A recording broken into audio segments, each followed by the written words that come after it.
Scent of the day today, guys. Amber Flash from Towerville. So very, very good scents. If you like amber, I would equate this to kind of a Tom Ford Amber Absolute or a Sergei Lutin's Amber Sultan. I get kind of those vibes from him.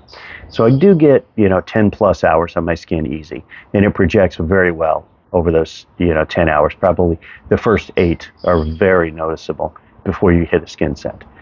Note-wise in this guy, amber, labdanum, benzoin, sandalwood, vanilla, patchouli, and casmarin. And I get all of those notes that are listed.